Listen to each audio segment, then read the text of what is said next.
할렐루야. 시편 18편 1절에서 6절 말씀을 가지고 나의 힘이 되신 여호와라는 말씀을 전하겠습니다. 성경에 놀라운 힘을 가진 사람이 삼손입니다. 나귀의 특배로 1,000명을 죽이고 마지막에는 이 블레셋 신전의 기둥을 팔로 무너뜨린 엄청난 힘을 소유한 사람이 삼손이었습니다. 세상에 힘 있는 사람을 말하지만은 하나님보다 힘센 분은 없다고 믿습니다. 본문에 나의 힘이 되신 여호와여라고 고백합니다. 본문은 다윗이 지은 시입니다. 본문 말씀이 다 그렇지만 특히 이 시편에 나오는 모든 시는 배경이 중요합니다. 어떤 때 어떤 상황에서 시를 기록했는가를 보아야 합니다. 시편 시는 배경을 가장 잘 분명하게 전하는 말씀입니다. 오늘 본문 말씀도 마찬가지입니다. 다윗이 이 시를 언제 지었을까요? 18편의 표제를 보면 이렇게 나왔습니다.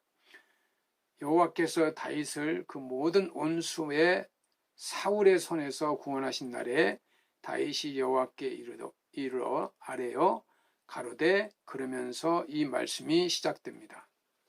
본문은 다윗이 이 사울의 압제와 고통에서 완전히 벗어날 때 기록한 말씀입니다. 사울은 왕이 된 이후에 심한 우울증으로 앓으면서 제정신이 아닌 삶을 살게 됩니다. 특히 왕권에 대한 이기의식을 느끼면서 정적이라 생각하는 사람을 가차없이 제거했습니다. 그것에 다윗에게까지 온 것입니다.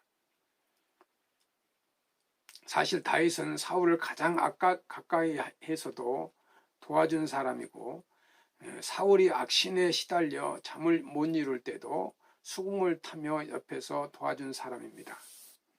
또한 블레셋과의 전쟁에서 사울이 대신한 상황에서 용감하게 골리앗과 싸워서 이스라엘의 승리를 안겨주었습니다.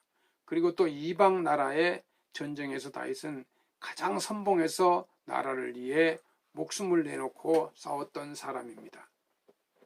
개인적으로 다윗은 사울의 사이요 또 사울의 아들인 요나단과는 둘도 없는 친구입니다. 이처럼 여러 면에서 다윗은 사울을 돕는 자이지 적이 아니었습니다. 하지만 하나님을 떠나고 악신에 시달린 정신병까지 심했던 사울에게는 다윗이 죽도록 미운 대적이었습니다. 그래서 다윗을 없애려고 온 권력을 동원하여 적어도 13년이 넘는 이 세월 동안 추적하며 쫓아다닌 것입니다. 다윗은 이런 고통의 세월을 보내면서 너무도 힘들었습니다. 이 당시의 심경을 다윗은 본문 3절에 4절에서 이렇게 고백합니다. 사망의 줄이 나를 얹고 불의의 창수가 나를 두렵게 하였으며 수월의 줄이 나를 두르고 사망의 올무가 내게 이르렀도다. 다윗은 사울을 죽일 수도 있는 몇 번의 기회가 있었지만 하나님이 기름 부어 세운 왕을 자기 손으로 죽일 수 없다는 신앙 때문에 매번 그를 피해 다녔습니다. 도망자 다윗은 하루도 편하지 못했습니다. 그런 다윗은 몇 번의 이 길을 보내면서 하나님의 도움이 아니면 이렇게 집요하게 죽이려고 덤벼드는데 살지 못할 것을 직감했습니다. 다윗의 신앙은 이때 더욱 견고해졌습니다. 하나님을 전적으로 의지하는 법을 배운 것입니다. 그는 하나님은 사울보다 더 큰 힘을 가진 강력한 힘으로 자기를 보호한다는 확신을 가졌습니다. 하나님이 힘으로 그를 지키신다는 것을 믿었습니다. 다윗은 이것을 깨닫고 2절에서 이렇게 말합니다. 여호와는 나의 반석이시요 나의 요새시요 나를 건지시는 이시요 나의 하나님이시요 내가 그 안에 피할 바이시요 나의 방패시요 나의 구원의 뿌리시요 나의 산성이시로다. 여기 하나님의 힘을 묘사하는 7가지 호칭이 나옵니다. 반석, 요새, 건지시는 이, 바위, 방패, 구원의 뿔, 산성입니다. 하나님은 강력한 힘으로 다윗을 붙잡고 보호하고 지켜주신 것입니다. 하나님 외에 그 어디에 안전함이 있습니까? 6절에 이렇게 말합니다. 내가 환난 중에서 여호와께 아뢰며 나의 하나님께 부르짖었더니 그가 나의 성전에서 내 소리를 들으시며 그의 앞에서 부르짖음이 그의 귀에 들렸도다. 이 다윗의 기도는 몇 가지 특징이 있습니다. 먼저 그는 환난 때에 기도합니다. 평안한 때에도 하나님을 찾았지만 어려움이 있을 때 더욱 하나님을 찾았습니다. 기도를 통해 하나님으로부터 큰 힘과 용기를 얻었다는 것입니다. 또한 그의 기도는 부르짖는 기도입니다. 그는 조용히 묵상하며 기도할 상황이 아니었습니다. 소리를 지르고 외치고 부르짖었습니다. 부르짖는 기도는 무엇보다도 간절한 기도입니다. 마음의 소원과 이 기도의 제목을 담아 하나님께 나아가는 기도입니다. 그리고 그의 기도는 성전의 기도였습니다. 그는 하나님이 계신 곳을 바라보고 찾았습니다. 하나님이 계시는 곳이면 어디든지 달려갑니다. 그곳에서 겸손히 엎드려 깊은 기도를 드렸습니다. 마지막으로 그의 기도는 나의 기도입니다. 다윗은 나의 하나님께 내 소리를 나의 부르짖음이라고 말합니다. 누가 대신할 수 없는 기도입니다. 내가 내 목소리로 나의 하나님께 나의 기도를 드리고 있는 것입니다. 이것이 바로 여기 다윗의 기도입니다. 다윗의 기도는 진지했고 간절했으며 마음 깊은 곳에서 우러나오는 겸손하고 솔직한 기도였습니다. 하나님을 의지하는 자에게 하나님은 이처럼 기도하게 하고 하나님을 찾게 합니다. 그의 힘으로 이끌게 이렇게 이끄십니다. 다윗은 왕이 된 이후에도 이런 경험을 합니다. 압살롬의 반역으로 왕권이 풍전등화이기를 맞았습니다. 충신들은 반역군과 죽기를 각오하고 싸우자고 했지만 그는 대결보다 도피를 택합니다.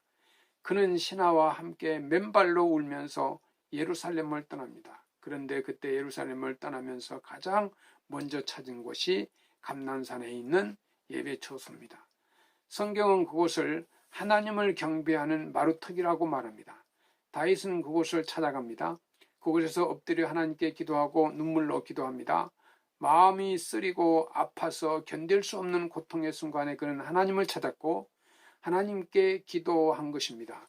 하나님을 부르고 하나님께 하소연하고 하나님께 기도할 수 있는 것이 그에게 얼마나 큰 위로와 힘이 되었는지 모릅니다. 우리가 기도할 수 있는 것이 얼마나 큰 힘이 되는지 모릅니다. 하나님을 찾아 하나님을 만나는 것이 얼마나 큰 위로인지 모릅니다. 나의 작은 신음에도 응답하시는 하나님을 바라보면서 오늘 또 내일 또 기도하고 기도하게 하시는 하나님의 뜻을 알아 기도하는 이 성도들이 되시기를 바랍니다. 본문에 이어지는 7절 이하의 내용은 한마디로 다윗을 세워주신 하나님을 찬양하고 감사하는 고백입니다. 하나님은 다윗을 대적에게서 지켜주시고 다윗으로 하여금 하나님을 찾으며 기도하게 하셨습니다. 그런 다윗을 이젠 세워주십니다. 이 하나님의 강력한 힘으로 그를 세워가십니다. 다윗은 이렇게 고백합니다. 내가 주를 의뢰하고 적군에 달리며 내 하나님을 의지하고 담을 뛰어 넘나이다. 나의 발로 암사슴 같이 갖게 하시고 나를 나의 높은 곳에 세우시며 주께서 또 주의 구원하는 방패를 내게 주시며 주의 오른손이 나를 붙들고 주의 온유함이 나를 크게 하셨나이다. 내 걸음을 넓게 하셨고 나로 실족지 않게 하셨나이다. 주께서 나를 백성의 다툼에서 건지시고 열방의 으뜸을 삼으셨으니 내가 알지 못하는 백성이 나를 섬기리이다. 이 모두는 한마디로 하나님이 다윗을 세워주심에 대한 다윗의 감사의 표현입니다. 하나님은 강력한 힘으로 축복을 주셨습니다. 하나님은 사람을 세우십니다. 하나님을 알고 나를 알아갈수록 우리는 더욱 이런 하나님을 생각하고 고백하지 않을 수가 없는 것입니다. 성경의 사람들은 하나님을 의지하고 믿음으로 살았던 모든 사람들은 바로 이런 신앙으로 우뚝 선 것입니다. 시편 119편에도 이런 말씀이 있습니다. 주의 손이 나를 만들고 세우셨사오니 나로 깨닫게 하사 주의 계명을 배우게 하소서. 성도 여러분, 하나님은 나를 만드시고 나를 보내시고 나와 동행하시며 나를 온전히 세워가십니다. 하나님은 가장 강력한 힘으로 나와 함께 하셨습니다. 하나님은 힘들고 어려운 우리 인생길에 그의 힘으로 하나님의 힘으로 나를 지키셨습니다. 하나님은 그의 힘으로 나로 하여금 기도하게 하셨습니다. 그리고 하나님은 그의 힘으로 나를 여기까지 온전히 세워주셨습니다. 우리도 이 다윗처럼 고백해야 합니다. 나의 힘이 되신 여호와여, 내가 주를 사랑하나이다. 이제 다시 나의 힘이 되신 여호와여, 여호와를 굳게 믿고 의지하면서 남은 인생 큰 힘을 얻으며 살기를 축원합니다. 감사합니다.